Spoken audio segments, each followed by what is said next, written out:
U porti crkve Svetog Arhangela Gavrila u Toljevcu, u organizaciji Udruženja građana Disićeva tradicija, održan je prvi srpski sajam na selu poljoprivrede, turizma i gastronomije, uz bogat kulturno-umetnički program, izložbu jagoda i proizvoda od jagoda, i meda i pčelinjih proizvoda, izložbu domaćih vina i rakije i takmičenje u pripremanju riblje čorbe.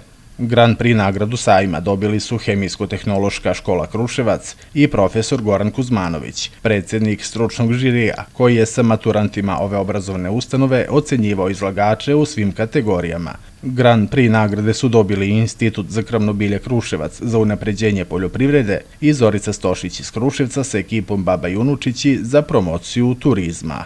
Generalni sekretar Kulturno-prosvetne zajednice Srbije Živorad Ajdačić ocenjuje da su manifestacije ovakvog tipa dokaz da počinje oživljavanje sela. Moramo priznati da u ovih 10 godina mnogo se, što kažu, posvećuje selu i država koja čini sve da jednostavno selo živi.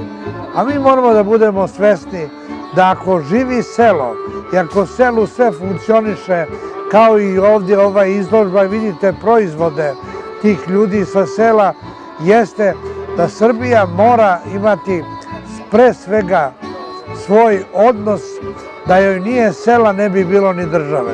Udruženje građana Disićeva tradicija postoji već 6 godina i poznato je po organizaciji Toljevačke kupusijade, ali su veoma uspješno organizovali i prvi srpski sajam na selu. Obzirom na sve, na celokupnom skupu, prilično sam zadovoljan, zato što ima od svega je pomalo izlagano i došli su svi što su najavljeni, sve opštine, sva udruženja, sve turističke organizacije, izložba je lepa, dosta ima i posetilaca, lep je program. Predstavnici Severne srpske pokrajine i Ravnog Srema predstavili su specijalitete iz svog kraja, ali bogatstvo folklora ovog dela Srbije. Dok 1 kilogram brašna okuplja ovoliko žena, ima nade za nas.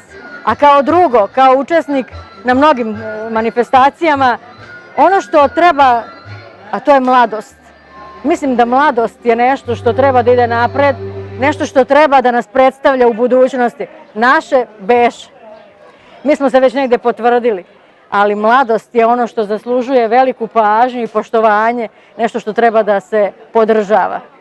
Moje mišljenje. Sa juga Srbije svoje turističke potencijale je predstavila i turistička organizacija opštine Medveđa.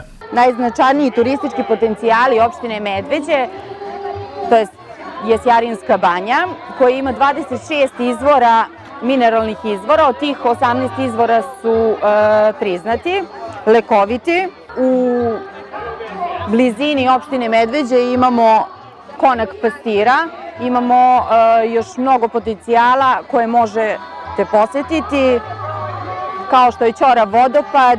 U kulturno-umetničkom programu su nastupila folklorna društva iz opština Varvarin, Medveđa i Ruma, ali i gradova Jagodina, Niš i Leskovac. Kuvao se tradicionalni kupus za posetioce, a mini koncert je održala i poznata glumica i pevačica Tijana Vučetić.